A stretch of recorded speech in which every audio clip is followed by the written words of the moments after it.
Salve e benvenuti a Gormitology. Io sono Jack Sunslight e in questo video della Gormiti Lore parleremo dell'ultima serie che ha come protagonisti i 4 ragazzi, la Neorganic. Ma prima della sigla vorrei ringraziarvi per il supporto che mi avete dato dopo l'ultimo video. Avrei voluto far uscire questo video entro il 2022, ma non sono riuscito a completarlo in tempo, quindi mi dispiace parecchio e anche se è in ritardo vorrei augurarvi buon Natale, buon anno e buone feste. Vabbè, sigla e poi ci mettiamo a vedere le cose croccanti.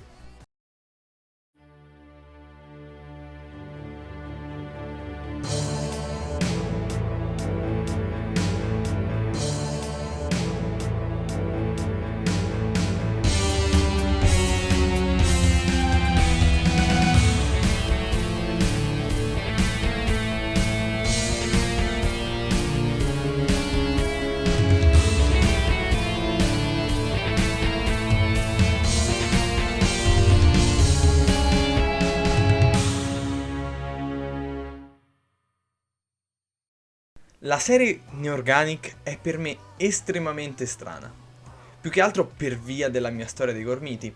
Nel periodo in cui stavo uscendo la Neorganic mi stavo già allontanando parecchio dal brand, per via della delusione data da Eclissi Suprema e dall'odore dei Titanium. C'è anche da considerare che in quel periodo mi stavo fissando con i giochi per Nintendo DS, specialmente quelli di Pokémon, quindi la Neorganic l'ho osservata da lontano. Anche se occasionalmente prendevo qualche bustina per via di capitalismo, la consideravo terribile in ogni suo aspetto, da quel poco che avevo consumato, perfino peggio delle serie cartoon precedenti. E una volta ottenute le figure di Magor e del vecchio saggio, non ho più messo occhio su quella serie. Fino a circa l'anno scorso, quando per via del canale mi sono dovuto riavvicinare per forza alle serie cartoon. Ho riguardato gli episodi, ho visto e collezionato alcune delle figure, sono riuscito anche a leggere il magazine, le scan si trovano in descrizione di un video dedicato apposta. Se riesco metto il link qua nelle schede da qualche parte. E anche se non ho propriamente vissuto la serie Neorganic quando ero piccolo, come per le serie precedenti, credo di poter dire la mia a riguardo. Però prima di questo vorrei concentrarmi sull'argomento del video. Sto facendo diventare le Gormiti Lore delle recensioni e non so se questa sia una cosa positiva o negativa, ma il punto principale è la lore, quindi prima parliamo per bene di questa. Allora, ci sono come sempre 3 modi per sperimentare la storia, o forse è più idoneo dire il prologo della storia. Il primo episodio del cartone animato, il magazine e il foglietto illustrativo. Ma per la prima volta in molto tempo questi 3 modi sono quasi intercambiabili. Dato che alcune parti si completano fra di loro, queste verranno esposte unendo le 3 fonti, mentre le differenze verranno spiegate man mano che le incontreremo. Quindi posso finalmente parlare nuovamente di una serie di Gormiti in maniera circa lineare. Direi di procedere. È passato all'incirca un anno dall'ultima avventura su Gorm. In questo arco di tempo i 4 ragazzi hanno cambiato outfit e Razzle non si è fatto più sentire. Però cominciano ad accadere cose strane. Nick con la sua preferenza fa muovere le rocce, Lucas attira a sé le piante e Toby e Jessica cominciano a sentire le voci rispettivamente di pesci e uccelli e riescono a controllare i loro elementi. I ragazzi discutono tra loro questo fatto e decidono di tornare al Tempio degli Elementi. Non so perché nel cartone Lucas si prende forse un po' troppe libertà con la casa dei Trip. Una volta lì si rendono conto che il tempio è stato distrutto e mancano gli occhi della vita assieme al manuale di Gorm. I ragazzi sono disperati, ma il cristallo di luce, quello che li faceva andare al tempio del sommo luminescente durante la serie Eclissi Suprema, comincia a brillare e da esso appare l'ologramma del vecchio saggio e di Razzle. E qui la prima grande differenza fra le fonti. In questo momento il vecchio saggio racconta cosa è successo su Gorm dalla loro ultima avventura. Dato che nella serie Magazine Eclissi Suprema non è mai conclusa, il finale di questa saga è diverso e viene spiegato in questo istante. Praticamente il sommo luminescente e l'oscuro si sono scontrati. il combattimento è stato molto duro e il sommo luminescente ha deciso di evolversi, diventando luce purissima, così da distruggere sia Obscurio che il codice di Magor. Nel foglietto illustrativo non viene detto nulla a riguardo, mentre nella serie cartoon viene semplicemente citato l'ultimo episodio di Eclissi Suprema, aggiungendo però che il sommo non è morto, ma si è evoluto. Poi ci viene fatto sapere che Magmion è tornato alla ormai distrutta Tana dello Sconforto, ha trovato e riparato i pezzi della runa di Magor. Anche qui abbiamo delle differenze, perché nel magazine Magmion raggiunge la sua forma Neorganic una volta composta la runa, nella cartoon la forma Neorganic era già stata raggiunta da Magmion e nel foglio illustrativo verrà raggiunta più avanti. Magmion poi ha usato la runa per andare al Tempio degli Elementi, ha rubato i 4 occhi della vita e l'antico manuale ed è tornato su Gorm. È andato nella Tana dello Sconforto nel magazine e centro del Monte Vulcano nella cartoon. Ha messo gli occhi attorno alla runa di Magor e ha fatto risorgere Obscurio, già in forma Neorganic, che per ringraziare Magor di questo dono decide di seguire i suoi ordini. I ragazzi si chiedono come potrebbero fare a sconfiggerlo e il vecchio saggio spiega che ora loro sono gli effettivi signori della natura e i poteri che hanno sviluppato di recente sono di loro proprietà. Per poterli utilizzare appieno dovranno prima effettuare il rituale del medaglione. Consiste praticamente nel chiudere gli occhi e credere alla potenza della luce così tanto che il sommo luminescente appare loro in visione nella sua forma evoluta di luce purissima e dona loro i 4 magici amuleti che rappresentano ciascuno un elemento. Mettendo questi medaglioni uno sopra l'altro si uniscono formando il simbolo del sommo luminescente e poi si viene teletrasportati al Tempio della Luce. Qui il vecchio saggio in persona dà ai nostri eroi i nuovi poteri Neorganic, spiegando che da quel momento in poi per trasformarsi basterà loro toccare il proprio elemento. Lo fanno e si trasformano nei signori del drip, con rinnovata forza e agilità e in più, voilà, degli scarponi. Letteralmente viene detto che hanno degli scarponi resistentissimi per camminare meglio su terreni avversi. Va bene. Nel foglietto ci viene detto che in questo momento il sommo luminescente ha creato nuovi gormiti per affiancare i nuovi signori, che si suppone essere i gormiti secondari Neorganic. E questa è una cosa che non viene mai detta nelle altre fonti, ma che secondo me potrebbe essere essenziale per non ritrovarci nella situazione in cui ci chiediamo: ma questo chi è? E perché si comportano come se ci fosse sempre stato? Il vecchio saggio poi manda i signori della natura al Monte Vulcano per recuperare gli occhi della vita. Una volta dentro vedono Obscurio e Magmion. Nel magazine erano in procinto di evocare Magor, mentre nel cartoon si palesa come se ci fosse sempre stato. Fatto sta che Magor, in un modo o nell'altro, è tornato. I signori del bene e del male si menano. Nel mentre Magor, con gli occhi della vita, crea un varco dimensionale sulla Terra e, in più, ci costruisce un vulcano, piazzandoci una barriera magica intorno che ne impedisce la localizzazione. Poi ci si tuffa assieme agli occhi e i signori sono costretti a fuggire dal Monte Vulcano. Poi, nel foglietto, Magor ricostruisce per Obscurio una nuova Tana dello Sconforto, ancora più grande, e ora sopra il livello del mare, e crea un esercito di gorbattenti preparandosi a conquistare sia la Terra che Gorm.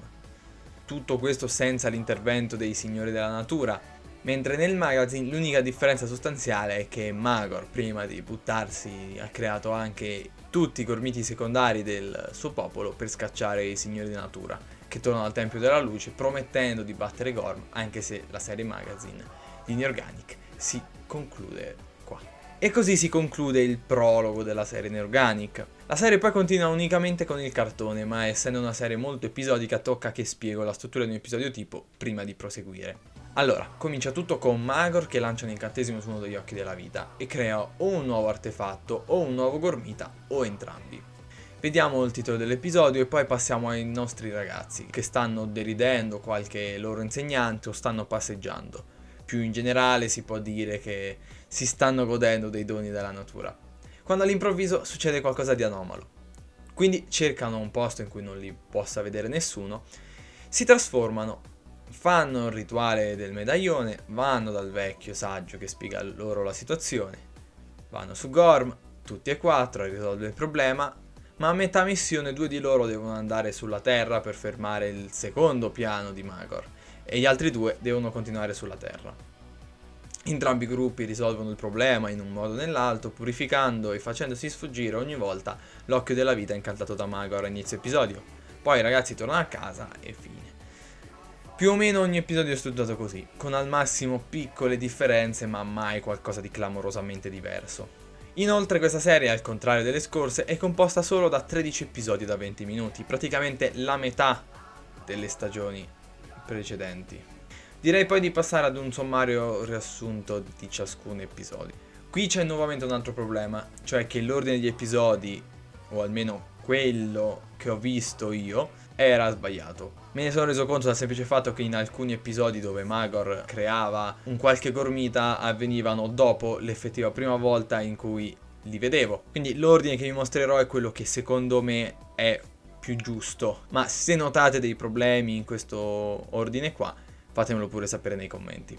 Di conseguenza mi riferirò agli episodi dai loro titoli, cosa che non ho mai fatto perché non ho mai avuto sbatti di scrivere il nome dell'episodio volta per volta, ma stavolta tocca. Il primo episodio è sicuramente Nuova Era, che è il prologo che vi ho già descritto. Poi c'è probabilmente Venti di guerra, in cui Fenision tiene una piuma dorata di un antico guardiano senza neanche avere le dita. Poi direi Acque Torbide, dove appare per la prima volta Petrolius. In Lava Magica nasce Memeltor e Magor regala ad Obscurio la nuova tana dello sconforto.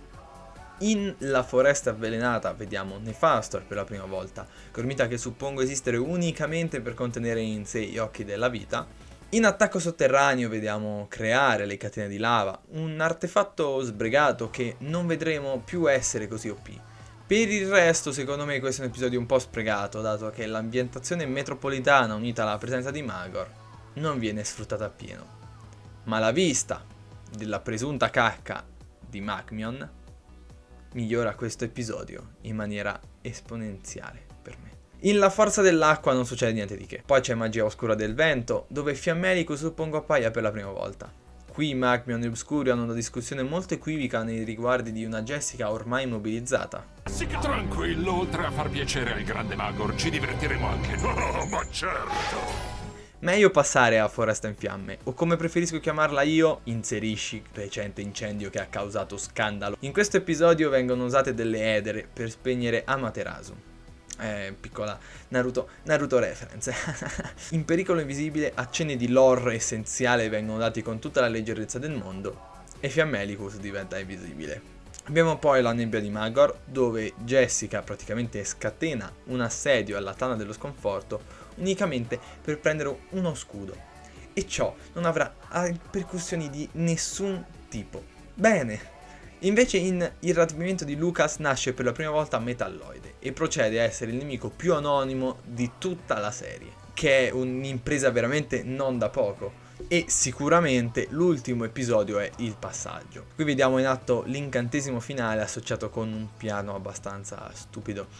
Praticamente Magor incanta tutti gli occhi della vita contemporaneamente, poi scrive un libro, lo pubblica e lo mette di nascosto ad un mercatino dell'usato dove si trovano i 4 ragazzi.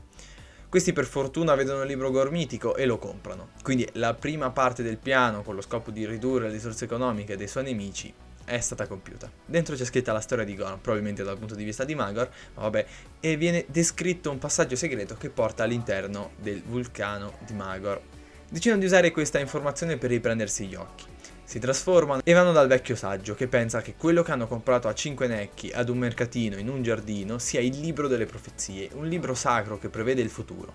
Quindi direi che se l'è bevuta anche lui e la seconda parte del piano è andata a buon fine. Secondo il libro il passaggio sta nel punto equidistante da tutti i vari territori di Gorm, quindi in teoria esattamente sopra l'esercito di gorbatenti del male che abbiamo visto nella stagione precedente. Non ci sarà nessun tipo di riferimento del genere. I signori ci vanno salendo degli scalini di roccia tipici di un videogioco platform 3D e mettendo il libro su un piedistallo che stava lì apposta si apre il portale.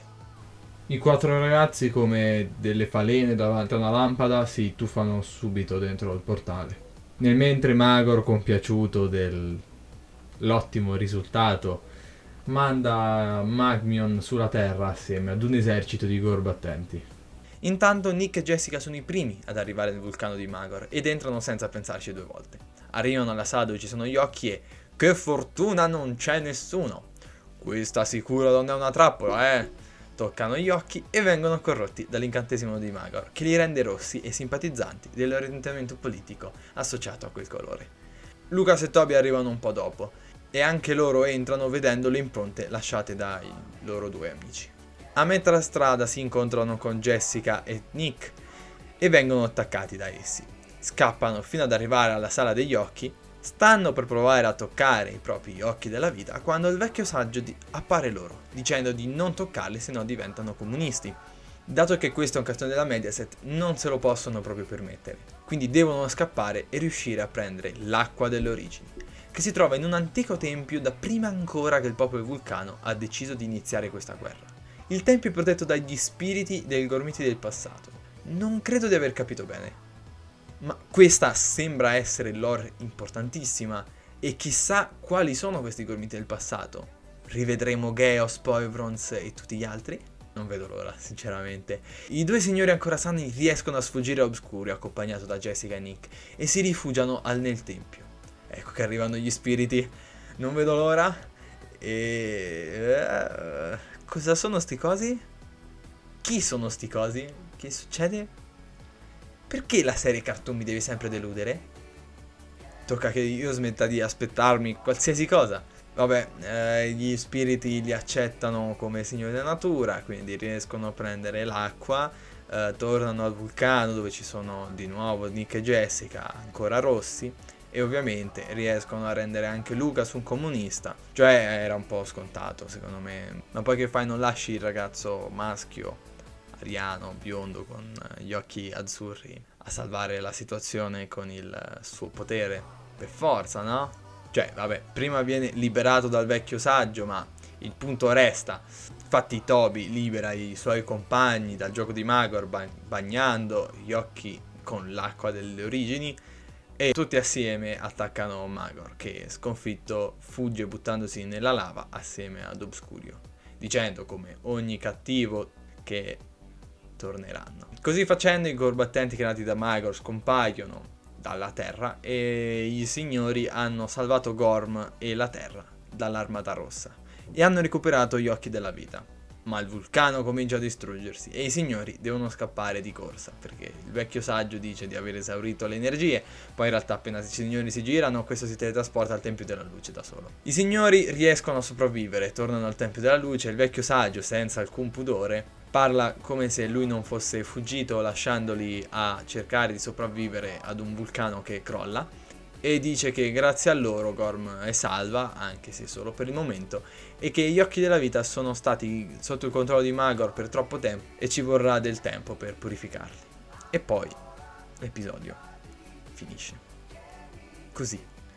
Vabbè, ma quanto gli ci voleva a fare un finale migliore? I signori hanno recuperato gli occhi della vita, sì, va bene, ma Magor è ancora in giro. Vi ricordo che questa serie è l'ultima dal punto di vista cronologico, escludendo la Naturalist, che è un caso a parte, non si sa bene se sia canonica o no. E tocca che apro un'ulteriore parentesi all'interno della parentesi, perché già mi vedo ondate di commenti che mi dicono che nella Wikia c'è scritto che è un canon a parte, non è canonico rispetto alla serie principale. La Gormiti Wikia è scritta dai fan anni e anni e anni fa. Non viene citata alcuna fonte nella maggior parte dei casi, quindi non sempre quello che c'è scritto è vero. Cosa stavo dicendo? Vabbè, nella lore della serie l'ho già esplicata. Direi di terminare con la recensione personale, almeno della parte animata, con accenni al resto.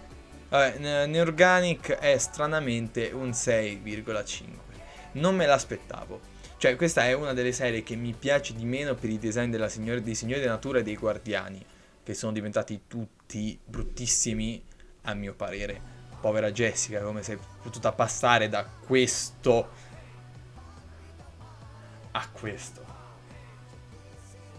Però i gormiti secondari mi piacciono sicuramente più di quelli che c'erano in Eclissi Suprema. Inoltre questa serie dà un nome ai Gorbattenti, riporta su Gorm sia il vecchio saggio che Magor, che finora non erano sempre stati solo accennati o apparivano come ologrammi. Non so come possano essersi sentiti i bambini dell'epoca che finalmente li vedevano sullo schermo per bene, perché essendo io fra quelli che il brand l'ha seguito da molto prima del ritorno dei Signori della Natura, la loro apparizione era solo questione di tempo e recuperare la serie dopo anni non ha giovato alla mia sorpresa. Parlando effettivamente del cartone, devo dire che nonostante le avventure singole sono di qualità pari a quelle di X Suprema, circa, ho notato che guardando la serie Neorganic mi sono annoiato infinitamente meno. Può essere il mancato utilizzo di spunti di lore che non portano a nulla, oppure il cambio di formula che ad un certo senso ci fa seguire due avventure diverse contemporaneamente, o forse è l'ambientazione sulla Terra che attrae maggiormente la mia attenzione. Il vedere i Gormiti in ambientazioni terrestri ci fa forse rendere conto meglio della loro posta in gioco, al contrario delle 2 stagioni precedenti che ce la faceva vedere in maniera indiretta tramite uno schermo, eccetto quei pochissimi episodi dove le catastrofi avvenute sulla Terra influiscono sull'andamento della missione dalla parte del Keeper. E qui di nuovo il discorso delle possibilità sprecate. È possibile che in 11 episodi in cui creature magiche alte almeno 2 metri combattono in ambienti comuni terrestri, non c'è nemmeno un caso in cui una persona vede qualcosa e che la segnali ad un tipo di autorità, un qualsiasi tipo? Non c'è un episodio in cui rischiano che le loro identità vengano rivelate? Cioè, la prima cosa che farei in una setup simile è far sì che la polizia arriva sulla scena e attacca anche i protagonisti. Il rischio di venire scoperti è maggiore dato che non si devono più trasformare su Gorm, ma direttamente sulla Terra. E non sto nemmeno dicendo che avrebbero dovuto mettere cose da serie più adulte, come ad esempio Magor che attacca le famiglie dei protagonisti direttamente, dato che conosce la loro identità, oppure i ragazzini che devono affrontare il lutto del sommo luminescente e il peso delle loro responsabilità. No, io sto solo dicendo che potevano mettere un paio di tropes supereroistici, particolarmente la parte sul mantenere le loro identità segrete. Anzi, mi sarebbe bastato semplicemente vedere interagire i Signori della Natura con dei passanti che restano attoniti. Paula appare in un episodio, non serve a niente, non serve assolutamente a niente. Cioè, letteralmente in tutta la serie nessun essere umano incontra un Gormita. Una cosa che si nota abbastanza in tutto l'arco della serie è che c'è un sottotono di guerra che non viene mai esplicato per bene.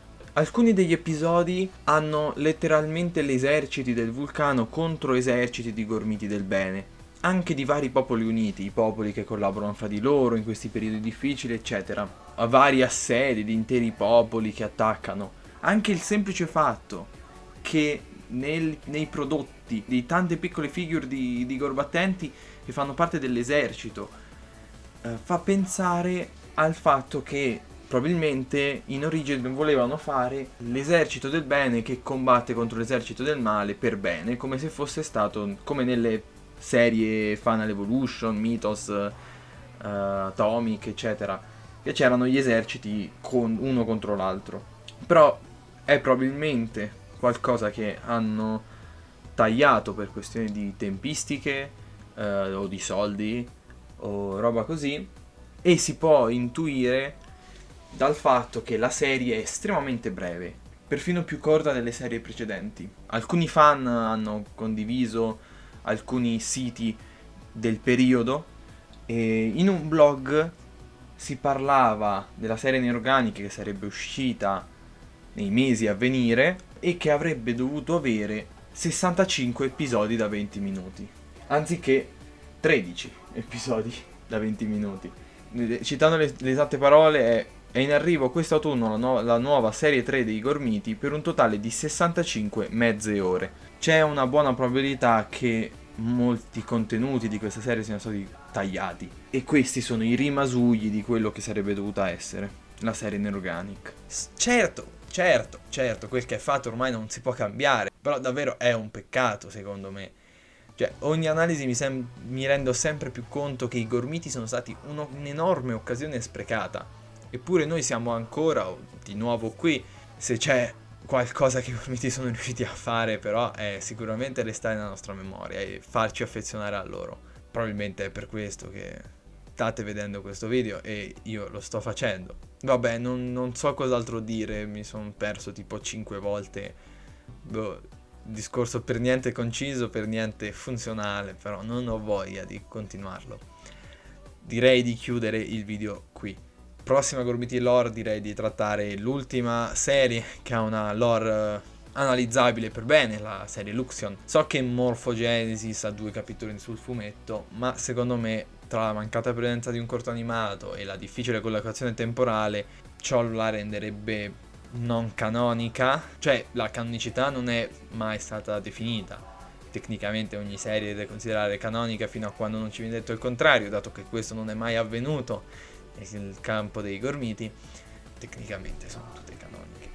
Però direi di mettere, diciamo così, consideriamo serie, tutte le serie sono canoniche, però alcune sono dei filler probabilmente. Quindi tecnicamente nella lore generale non hanno influenza, però non preoccupatevi. Dopo aver finito di trattare le serie canoniche, toccherà le serie più bistrattate, partendo probabilmente dalla serie mistica, poi c'è Elemental Fusion, Titanium e Morphogenesis. Prima o poi le riuscirò a fare.